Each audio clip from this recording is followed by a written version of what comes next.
Okay. CNN is there. CNN is rolling. Okay.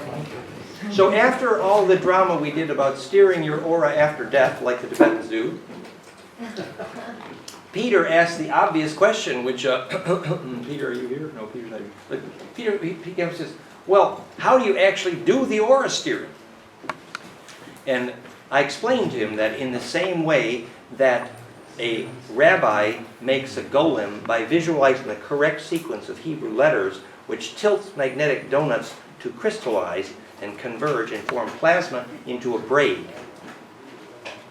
So you now know that the nest of those donuts, called Hebrew and Sanskrit, are actually simply a tetracube of converging magnetic donuts, right? And so this evening we reached Teresa Burns, who is our speaker for the evening, and about Uphana Enochian and angel calls and the John Dee stuff, and she is committed. It's cooking nicely. Specifically, that is scheduled for 8:30 p.m.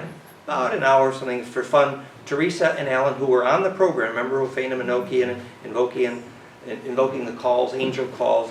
Remember when Vincent analyzed a sequence of glyphs from Uphana Enochian, John Dee, he said, oh, it's a hypercube, superset of tetracube, which is the same thing with Hebrew and Sanskrit, starts with a tetracube.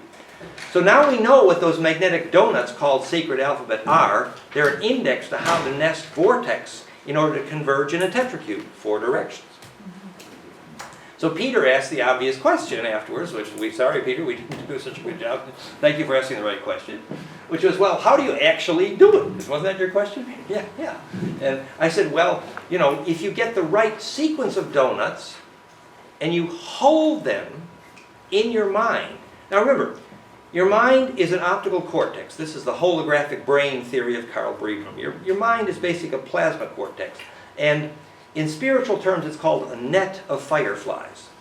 So you're constantly deciding which spark gaps to fire in this net of fireflies. And when you fire the spark gaps, called the synapse, in the correct geometry, you ignite a plasma domain. And functionally, the macro plasma domain of your optical cortex is a donut.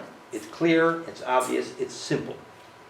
So when the Hebrew rabbi was being instructed on how to make a golem, he was told, you must, when you close your eyes, you must be able to fill your entire optical cortex with one single sacred letter at a time. Hebrew and Sanskrit are the same tetracube, actually. And that when you fill your optical cortex, and you have to be able to hold it, what are you accomplishing at that moment? You're simply telling your donut, which is you. That is, if anybody wants to know what you are, that's it. You are that donut. Clearly, that's what you are after death. Well measured. Okay? So that donut needs to know its set of tilt angles in order to control the jets. Cool your jets, Buster. So to control the angle of the jets, remember the spiral on that donut, called Hebrew and Sanskrit, is creating propulsion out of compression, because it creates acceleration on its way to the center. So that it is literally a vector jet. That's what it is. And by controlling the tilt angle of that donut, you control the angle of the squirt gun.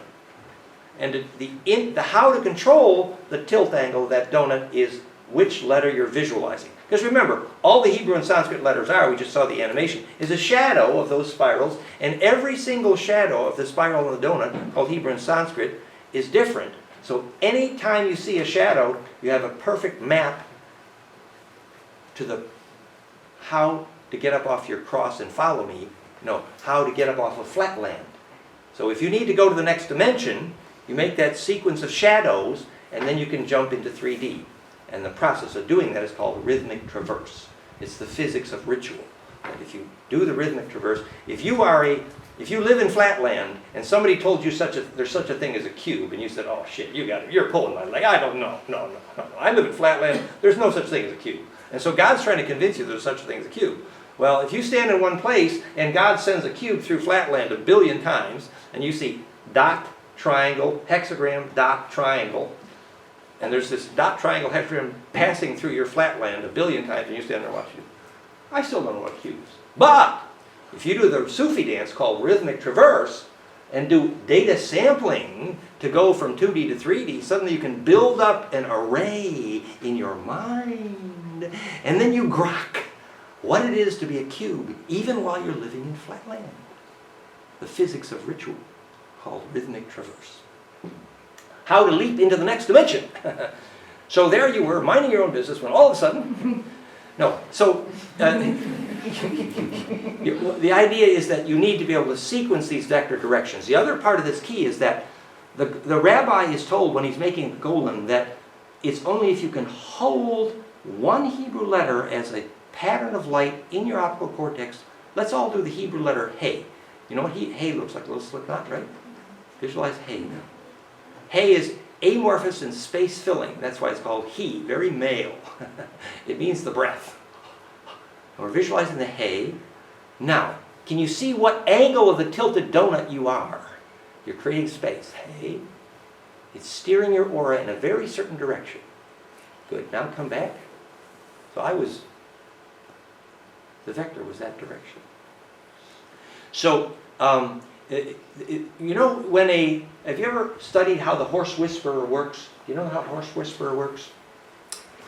Horse telepathy is very functional and basic. I was with a girl, had a 10-minute lesson, and she was at the center of the ring, and she was controlling that horse in the dancing ring within 10 minutes of instruction on how to do telepathy with the horse. It was 10 minutes, that's all it took. So you got to hold a vision of what you want the horse to do and put a picture in your brain. And then you need to be able to hold that image, and it needs to be very simple. And then you need to know how to release it. You stand there, and you just let it go. Like, forget you had the image. And now you've formed the image, great focus, filled your optical cortex, you've made the picture, you've put your stamp on the hologram, and then you let it go. Off it goes. That's horse whispering 101. And the same is true of making golem for rabbis and casting spells and doing Ophanim Enochian rituals. You've got to hold this waveform very accurately. And remember, the more you have pure intention, the more you get inertia in the donut. You know, every time you think about love, for example, notice your hair stands up, you attract a lot of charge. That's called pure intention. It's implosion. So every time you think a shareable thought, you implode more charge into you.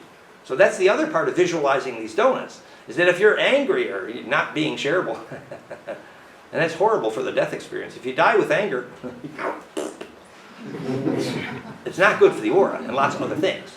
Also, if you put a crown on a king, which is a phase conjugate dielectric to accelerate mentation, if the king is loving, he's then able to embed his aura in the kingdom, and there will be only the amount of snow in Camelot will be regulated. Arthur and the land are one. However, if you put a crown on a king, accelerating mentation, and he's angry, he will go nuts faster. Same is true of Therphi, actually. Because you're accelerating the mentation, and if you're not able to relax, which is say be a shareable wave, you get the flavor.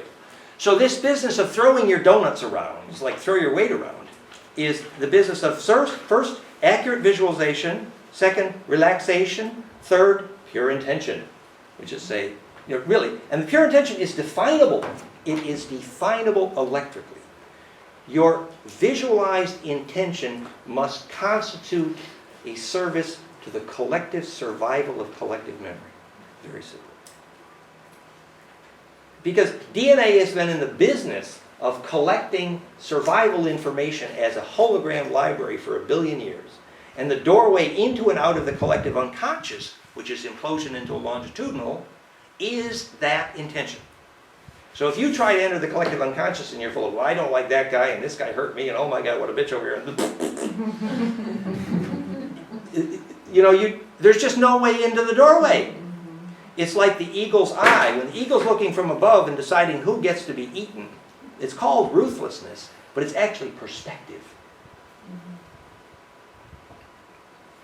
And so this ability to create this awareness of what the collective survival need is in any situation. And I don't just mean, you know, a few of your ancestors or your little family over here, or my kids over. No, I mean collective genetic survival. Like right now, I will tell you for sure that the collective memory of this species will probably not survive unless we learn to get a significant portion of our gene pool's memory through the heart of the sun real quick. I'm sure of that. So if you're going around the world trying to teach people how to get their collective memory through the heart of the sun, probably you will attract tornadoes. Because the collective conscious, which is the inertia of that plasma, needs you to survive. That's called the sword from the stone. Because the sword is energy. It's a line in a circle. It's called energy. A line in a circle is mass. So you pull the sword from the stone, the energy comes from the line comes from the circle, energy comes from mass, if you have pure intent. Because that wave knows that entering you will enable its survival. So you're driving by the mountain, if you think a shareable thought, the whole plasma of that mountain jumps into you, because you are its path to immortality. And the start of that is shareable thinking. The point is to remember that basically electrical inertia of your mind is the inertia of the collective unconscious. That's why all the tribes know that ancestral memory is everything. It's the most important thing. And what they mean by ancestral memory is actually the hologram of the information that is collective survival. And what enables you to embed in that hologram non-destructively, it's like you got a smoke ring inside of oil and it's rotating. And then that smoke ring dissipates inside the oil. If you rotate, you got a cylinder on the inside, cylinder outside, you crank one, and you put a drop of paint inside it. It's totally insoluble. The drop of paint will turn into a tube, and then it'll turn into a torus, and then it'll turn into a thread, and then it'll disappear. But if you reverse crank the two toruses, and the waveform has been stable, the thread and finally the droplet will reappear. That's what pure intention enables you to do when you enter the collective unconscious. You become that drop of insolubility because you had the intent to be perfectly shareable and remember what you were doing when you were up to your ass in alligators, even though you were trying to drain the swamp. So containing that thread of memory as something insoluble in the plasma of the collective unconscious is basically what is meant by pure intention. Which is why I spent half my life as an electrical engineer inventing what it is to measure heart coherence.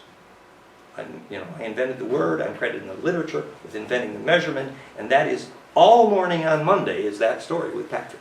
Measurement of heart coherence, etc. And why is heart coherence equivalent to pure intention? We did this for a dozen years. We're going to play these slides. Actually, this slide is for Monday, but this is the preview. The preview is that you're measuring the internal phase coherence of the EKG, and if he says, I love you, and the EKG coherence goes up at that moment, you know he's telling the truth. And if the EKG coherence goes down at that moment, you know that he's lying. It is a very, very functional lie detector. So what is the reason why the heart can't gather phase coherence unless it's a shareable wave? That is the electric secret of the collective plasma. Right? You cannot gather coherence to yourself unless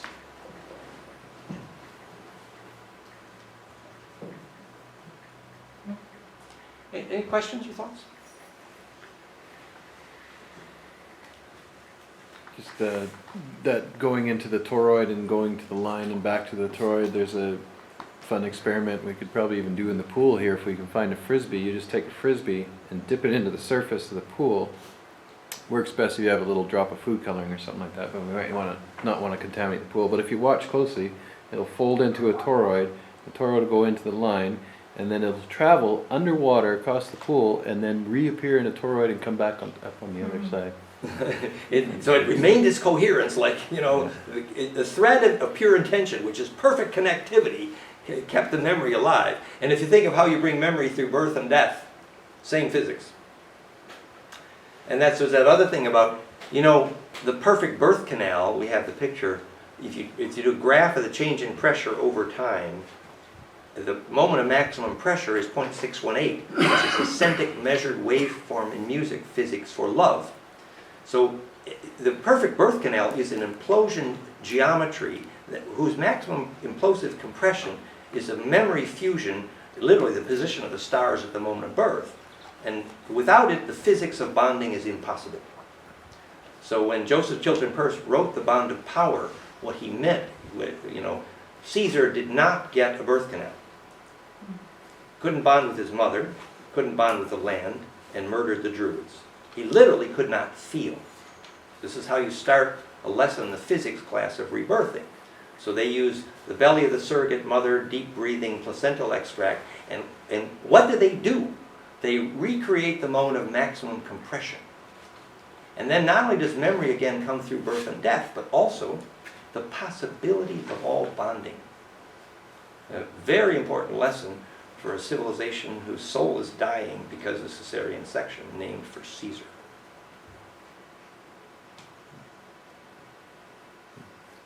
Good question. Well, it's not so much a question as maybe an addition, that when you were describing how to do it, it's that feeling of certainty when you have the absolute certainty, and then it creates the aha moment, which is the spark gap that you were talking about earlier. Eureka! Yeah, and so then that's what allows the transmission. And so I just found that it was easier for me to do it when I focused on the feeling of absolute certainty. I was able to get there easier, rather than trying to get my intellect to wrap Trying around. doesn't work so good. No. Right. The attitude of wonder, that's what does it, right? Which is, Right. and that's one of the reasons why primitive religions work so well, because at least they had wonder. But in today's age, religion doesn't work because you can't have wonder if you really are able to understand the principle. So the physics principle of spirituality replace religion when you're actually able to conceive the deep principles, which is far more empowering. Plus, personality worship and miracle worship are not only obsolete and disempowering, but they're poison and they cause war. Right? So what we need is a civilization that recognizes the physics of spirituality, which is sun God. It is about, any historian who studied the Jesus story realizes it's called Out of Egypt. That's the name of the book. And that's where and what it was worship of sun God. Anybody, if the DNA arrived in plasma through the heart of the sun, talk to them. If they arrive in a metal ship, they're from the wrong side of the tracks. And the reason is because the plasma that came through the heart of the star is the only way to grow up. So the Solar Heart community, we started yahoogroups.com, the solar shamans who saw through the heart of the sun. So that's the growing up process. So I think the esoteric stories actually were originally scheduled to be in the following talks. This particular talk was originally scheduled to be practical, even technological examples of the implementation of implosion, rejuvenation, negentropy. That was what's prepared for the moment. But before we leave the cosmic conversation, the idea was, the first day we were going to try to stay a little more grounded. Somehow we managed to wax poetic. Excuse us. Then I've got a question. Yes, please. You said, among the thousand things you said in the last 5 minutes, one was very important, which is that in certain circumstances, a person can get nuts through therapy. And that's very important to me, because, can you say more about that? Can get nudged? Nuts. Oh, go nuts. Oh, worse, in better, worse condition. Yes, get worse, absolutely. And I think, instead of negativity? yes, Or? basically, I've always said, Paul has other ways of expressing this wonderfully, but I've always said quite simply, one of the things Therphi is acceleration of metabolism, the fire. And we think we understand a lot about why, because when adenosine diphosphate, and we didn't do those slides today because we get too caught up in the cosmic stuff, but ADP, ATP is the wave mechanics in the ultraviolet and microwave of all cell metabolism. It's the universal wavelength of cell metabolism, ADP. And so the cell metabolism is switching back and forth this phosphorus bond, which is fire, right? ATP, adenosine triphosphate, diphosphate. And the bandwidth there, I proved, and we'll dig out the charts later, that wavelength is phase conjugate to clock. Precisely, it's Therphi. So we're literally pumping cell metabolism, absolutely. So we are a metabolic accelerator. For better or for worse. And for better, if somebody has low circulation or has lost feeling in a limb, we can help a lot of those people. But if somebody's mind's going too fast already and they're ungrounded and they're angry and can't relax, we better get ready for some other therapy to help them get ready. That's right. So basically, it's the same thing as preparing for death or birth. Sort your memories a little bit anyway. So, and on the one hand, that's what therapy is, and you showed that the Therphi helped the therapy because it helped people get that insight. But obviously, if you speed up a tornado, and the tornado doesn't have a center of gravity, it's going to fall apart quicker. Yeah, an undifferentiated acceleration. That thing, yeah, I would, yes, yeah. And the joke we were using about you put the crown on the king, it's a phase conjugate dialect with lots of rubies, and it accelerates his mentation. Which is great if he's thinking about love for the people. But if he's thinking about anger at everybody, the guy's going to go nuts faster, definitely. For sure, lots of examples in history, right? Yeah. So that does tell us about Therphi. But actually, Carlos, I was thinking, for some reason, I thought this might be a time when we'd like to hear a little more from you about, we're on the subject now. Do you want to share a little bit about it? Not yet, maybe tomorrow. You want- I still okay. have to put some ideas in order. Okay, But fair enough, fair enough. Just Because Carlos had some experience. Also, Yeah. there are bits and pieces that are coming today that I need to put in Okay. order for tomorrow. Just one caveat to that is that in your case, when you have a person who's helping them, and that's your job as the psychotherapist, so you are the mediator. Now, with you working with the Therphi, you've added the third element into the field. So therefore, if you just got on there and you didn't have any other operator helping you, then you're just going to go off into your undifferentiated acceleration, and whatever you've got is going to what you get. But if you have a guide who you would play that role in that place, you could successfully work with that person to get them in the right space. And that's a really important part about when we put people in there, and what Callie does so well is she gets them out of their whatever it is they come. When they come to us, we don't talk about any of their disorders or anything. That's out just as soon as you leave it at the door, as soon as you come in. And we're going to work on where clearing first, and then where you want to go. Where do you want to be? And focus on that point in the future. And then we go into the field and pull it forward. Yeah, the term preparing the space is very appropriate, Mhm. both externally and internally. And that space is basically the safety of feeling that there is pure intent everywhere. And actually pure intent, since pure intent determines who gets in the collective unconscious, but it's the same story. You know, helpful ghosts are in good sacred space, and unhelpful ghosts are in parasitic ones. So, and that's what the ancestors. And we're going to talk more about that with Lydia as well, actually. Yes. I wanted to ask something. Please. I wanted to clarify how we were talking about stillness that is expressed through a cooling down, and then you speak about the accelerated metabolism. So how do these two, how are they reconciled? Good question. Let's think about, so the question was, how does the fact that you got stillness is cooling, but yet Therphi is accelerating metabolism? Let's think about the vortex in Schauberger's lab. Okay, so the water's going down, right? Now what's happening as the water goes down that spiral? It's speeding up, isn't it? But if you do it right, how come it got colder at the center? That's the challenge of your question, isn't it? Yeah. And the reason it got colder, well, the electrical engineer like me would explain, well, actually, if you go to Jonathan and Dolly's engineering implosion lab in UK and look at their 50,000 RPM flat impeller that they use to make those vortexes and this implosion water, and they sell it all over the world. Now, I've been there. Actually, and it does get colder. But there are some keys. One is the impeller is non-fractionating. Second key, this flat impeller in this case. Second key, the water is piezoelectrically doped. It's the Steiner biodynamics physics. Thank you for being here, Laurent.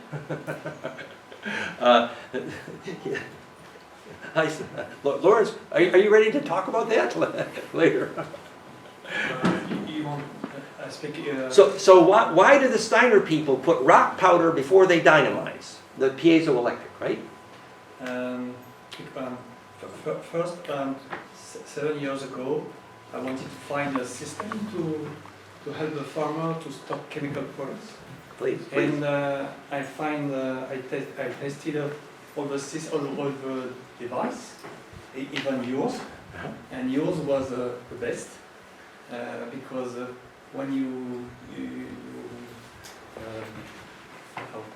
He actually made measurements with this. Yeah. And how you made those measurements yeah. with the microscope on Yeah. the stomate, was that? And I measure not the water, but the effect of the water, especially with the blood, with the cells of the blood. So you did live blood cell. Yeah. Mhm. And what I saw, it was with structured water, the cell were in perfect, Clusters. not With the cells would declump. yeah. You know, when it agglutinate. Yeah. Agglutinate is when they clump up. Yeah. And I also measure the redox of the blood. Redox. Yeah. Good. And there is a link between the structure of the cell and the concentration of electron. When the level of the concentration of electron is high in the blood, the cells are perfect. And when it's very low, the cell agglutinates themselves. Right, which relates also to acidity, causes the cells to clump up, don't they also? Yeah. Yeah. And when, for example, with animals, farmer, when we use the nozzle to treat the water, The perfect vortex. yeah, perfect vortex. Yeah. We can stop vaccine, antibiotics, and the animals are in perfect health. Which was, so hopefully that Lauren is helping me document this, and so he's pioneered the use of the imploder vortex in biodynamics, but Lauren, two more things. We were also going to explain about why the rock powder is in the biodynamic preparation, basically to make it piezoelectric, to make the capacitor work in the vortex.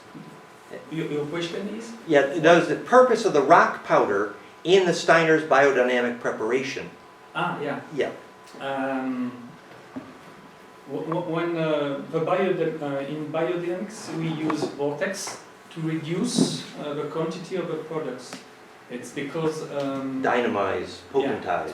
to dynamize, and it's because the water improve the capacity to enter into the cell. Capacitance as well. Yeah, because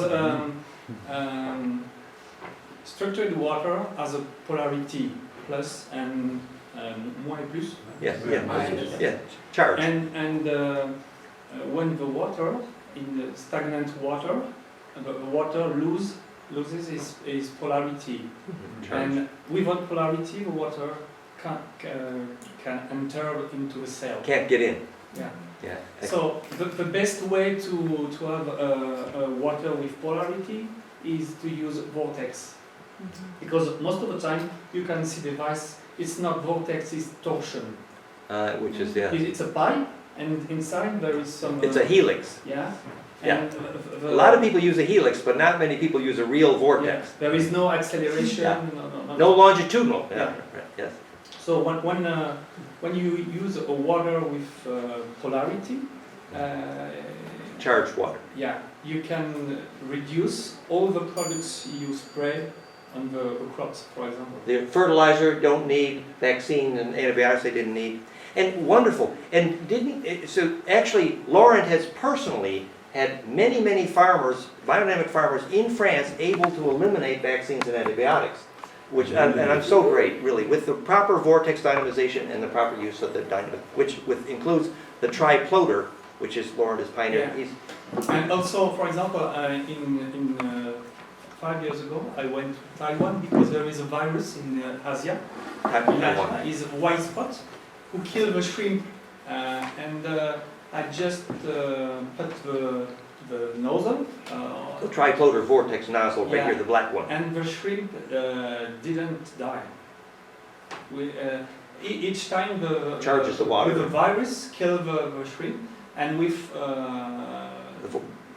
The vortex. vortex water, the shrimp were still alive. So it's amazing. And one more thing, Lauren, didn't you tell me that when you measured the right vortex working like this one, didn't you measure the difference in the stomate diameter on the leaf surface with the microscope? Didn't you tell me that? The openings on the leaf surface? Yeah. And also, but the reason that's why the biodynamics use very small quantity of products, because on the leaves you have like a stomach. Stomate, yeah. Yeah. It's the like. And when you, the first thing is when you use chemical products, the stomach are closed, totally closed. That's why in industrial agriculture there is some products who enter, they force the way.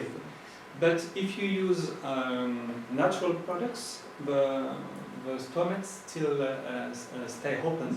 It's like relax and open. Yes? Yeah, and especially when you use water with vortex, it's like a month, it's still open. Yeah, so it's like relaxed enough to receive. Yeah. And there's that beautiful example from Dan Carlson's famous Sonic Bloom, where they play basically ultrasonic bird sounds, and they spray foliar feeding, which is a growth enzyme and nutrient, on the leaf surface. And so the plants grow just for absorbing nutrients through the leaves, not the root. But the bird sounds are what actually triggered the increased absorption through the leaves. Why would the bird sound? Ultrasonic coherence, bioacoustic habitat theory, you see where this all fits together. Laurent, thank you so much, really. So Laurent is, I asked him if he would again bring the live blood cell microscope to our little party, but it took him a lot of work to do the last dance with it that we did. The pictures are on the web. And Laurent is in the process of getting a more modern device in that regard. Is that right? I would like to show the same thing with the leaves, the cell of the Yes, the leaf surface, yeah. But you see how the ability to biologically measure reception of life force, you see how it enables our life force technologies, which is nice because that's where we're going now. So the end of the lecture today, as promised, hopefully, was examples of life force technologies. But before we do that, any more thoughts, questions, comments? Just Yes. one more thought. Please. Among the many shamans with whom I work, there was this particular one that said something very interesting connected to how to work with healing. He always interviews the participants and looks for their intent. And then when he finds and he sings his songs for the whole group, he does the whole setup and preparation. It's very powerful the way he protects the room, and he protects each participant from unwanted so-called evil spirits or interference. And then when he wants to work specifically with someone, he says, we are three to work. It's me, it's you, and the medicine. And we work together, strongly. He just really says, your intent needs to be really strong. And then it works. And then he comes and he sits in front of you and he sings, and it's like you're just blown out of your socks. And it really works, really. And works. where is that? Where is that? What country or what He's tradition? from the Shipibo tribe in the deep forest of Peru. I see. Yeah. He's so deep in the forest, there's another tribe who has never had contact with